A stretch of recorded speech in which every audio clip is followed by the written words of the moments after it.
Howdy everybody, welcome back. Sorry about all the Infernoble content lately. I've basically been one-tricking that deck for a while now, but now that I got my invite with it, it's time to start cooking up some jank for the rest of the year until Nats. So this is something I've been toying around with. I really like the Lunalight cards, and recently I've seen some combos testing out Boreas in decks that play Assault Synchron, and it actually works really well with Lunalight Raidraptor combos, because any level 4 plus Assault Synchron makes the Boreas, and you can use the Boreas to dump Zephyrus, and that by itself is like 2 level 4s if you have a card you can bounce. And cards like Lunalight Tiger and Tenki are 2 really good options for Zephyrus to bounce, because you can just reuse them, right? So this is something I've been cooking up. There's a lot of combinations of hands that get you there. There's different combinations of Lunalight cards that get you to full combo. As long as you draw Assault Synchron, you can do kind of the spicy tech, but Lunalight combos have been around for a long time.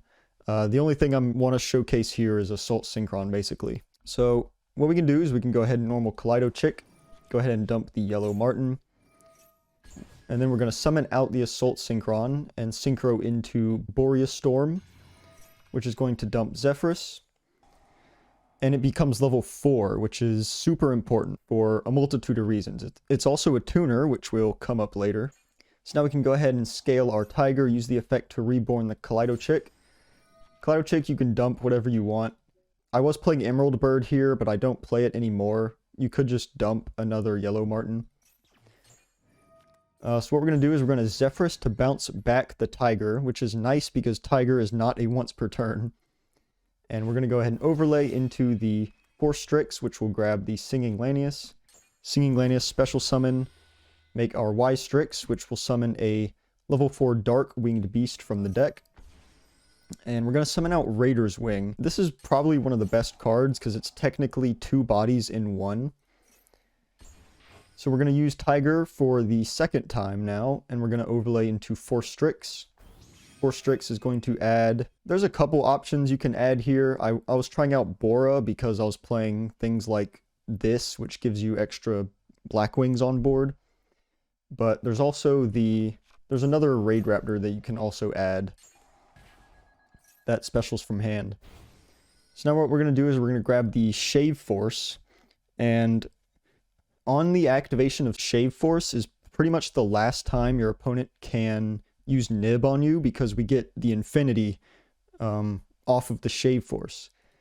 And even if they do Nibiru you, you're not in like a terrible position, because we still have multiple activations of Tiger left, as well as the Raider's Wing in Graveyard, which can special summon it back if we make an Xyz. So even if you get nibbed before the Infinity, you're still pretty well off. And then we're going to go for the Rusty Bardiche. Unbelievable that this card has got unbanned, by the way. Next, we're going to go ahead and use whatever level 4 extender we added off of the Force Strix and the Boreas Storm in order to make our Borlode Savage. Right, so now already we have 2 Omni Negates, and we're still not done, because we can use Rusty Bardiche. We're going to dump another copy of Raider's Wing. I play 2 Raider's Wing, and that's pretty much the only Phantom Knight monsters that I play. I don't play anything else, because they can get a little bit too bricky in a deck like this. But Raider's Wing is a good 2 of, because you can summon it from hand or grave just by having any Xyz on the board. So it's not bad to draw. And then we can go ahead and use Yellow Martin, bounce back the Tiger, scale Tiger once again. We're going to bring back the Kaleido Chick, and we're going to overlay for Dark Rebellion. And this is important because we have the Rank Up Magic Force set. And there's multiple different end boards for this deck you can go into, and I will get into that in the next combo. But this one is nice because even if they have like Dark Ruler, you can still rank up magic into the Dark Requiem, which is basically 3 monster negates, because it's not once per turn, so you get 3 monster negates even if you get Dark Rulered. But if they don't have anything like that, what you can do is your opponent summons a monster that you want to get rid of, or activates any card that you want to get rid of. You can use the rank up magic, banish any dart from your grave to go into Dark Requiem, and then this will trigger the Rusty Bardiche to destroy a card on the field. So that's already one interruption, and now you still have 2 Omni Negates and 3 Monster Negates. So that is 6 interruptions for your opponent's entire 6-card hand. You know, assuming you go uninterrupted, of course. And you have plenty of follow-up in the grave, right? You have Raider's Wing in grave. You have Lunalight Tiger to be able to bring stuff back and like loop these over and over again if you detach the Chick and Martin. So there's a ton of follow-up in this deck. The end board is pretty strong. And there's a lot of variance too. So let me show you an alternate end board real quick. So I went ahead and fast forwarded a little bit here into the second combo. So in order to save some time. And you'll see instead of the Bora, I'll add the Strangulanius, because in a deck like this card, or let me show you the effect. In a deck like this, it's basically a 1-card rank 4, which is insane. So we're going to go ahead and do all of the same stuff. And this is where things start to get a little different.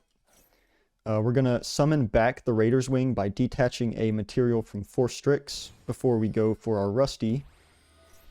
Rusty, we're going to dump Raider's Wing and set the Shade Brigadine.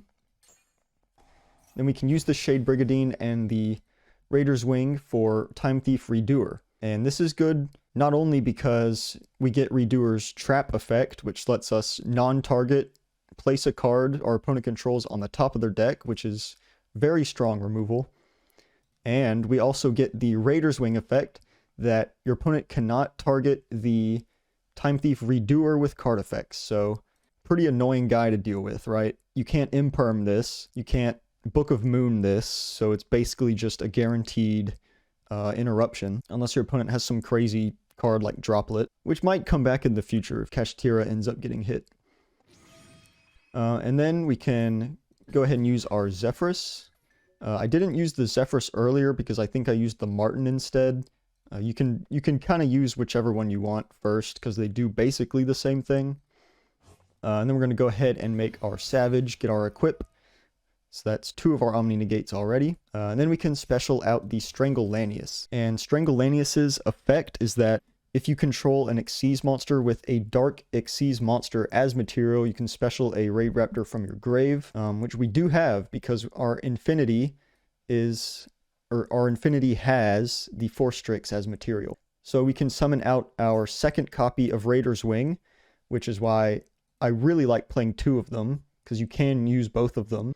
And what we're going to do is we're going to make a Evil Swarm Nightmare. Again, using the Raider's Wing, so this card also cannot be targeted. And this card is a double Book of Moon, which is pretty cool if you think about it, because almost every deck these days is playing Book of Moon or Book of Eclipse. So these flip effects are very strong right now. And having a untargetable double Book of Moon on turn 1 seems pretty good to me. So this is like an alternate board, and we also get the Lunalight Tiger back in hand for next turn so that we have tons and tons of follow-up, but this one does lose very hard to Dark Ruler, so this could be like a good game 1 board, and then for like a game 2 board you could go for the one with the rank up magic so that you can play around Dark Ruler a bit better. And then this last one is just going to be showing off how to get to the combo line, even with like a different hand, like if you draw Perfume instead of Tiger or Tenki or Foolish Goods. There's a lot of ways to get to the Tiger, but you won't always hard open it. So we're going to use the Tiger, dump the Martin, summon out the Assault Synchron, go for our Boreas, dump Zephyrus as usual, and then we will Perfume, summon back the Martin, and then Zephyrus, bounce the Martin, summon out the Zephyrus. And then we can use Perfume's Graveyard effect to discard the Martin to grab the Tiger. So now we're in basically the same spot as we were in the last 2 combos, just taking a slightly different approach to get there. And like I said, there's multiple ways to get to this combo line, and I can't actually show you the deck list that I'm running that tries to get there. Usually people ask for deck lists in these type of videos where I'm doing something weird, so here you go. This is like a very early concept build for a deck like this. There's a lot of cards in here to try to boost consistency because you really need to find the tiger. If you don't find the tiger, you're kind of in a lot of trouble. Your end boards are going to be very weak, and I'm really hoping that we get tiger back to 2 or 3 on like the next ban list, because honestly I don't think it would be that strong. I mean, it would be good, but I don't know if it would like break the game. I don't think this card ever deserved to be banned in the first place. But yeah, you can see we have cards like Foolish Goods to dump Perfume, Serenade Dance. I do run Double Prosperity to try to like dig even more, because you do have a couple of flex spots in the extra deck, right? Depending on the end board you go for, you can use cards like these as banished fodder, as well as all these link monsters. So you don't always want a prosperity for 6, but you can definitely get away with it. And there's also a good amount of non-engine as well. Like we have 3 Ash, 3 Imperm, 2 Talents, 2 Book of Moon. So this is, yeah, it's just a very early concept build. Getting Tiger back to more than 1 would be great for consistency, but for now I think it's just like a very balls to the wall, very fragile combo deck. But you know, sometimes those are fun, and I have a lot of fun when I mess around with things like this. So that's about it.